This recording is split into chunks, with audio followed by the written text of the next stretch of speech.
تخکلا او رنگین یو یې مثال جوړو وچو دښتو ته د شنو فصلونو شال جوړو.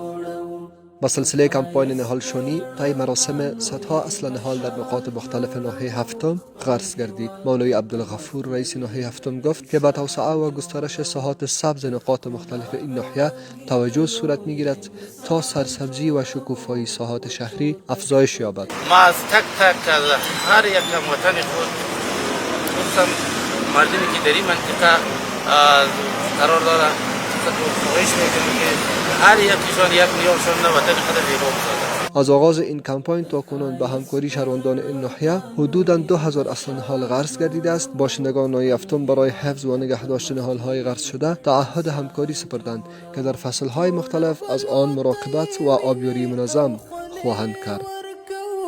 هر زحمت او هر تکلیف ته یې اوږې ورکوو، خپل د ژوند د قیمت وخت او شیبې ورکوو، په تڼاکو د نازک لاسونه پښې ورکوو، ابادي یې لازمي بولو پر ځان.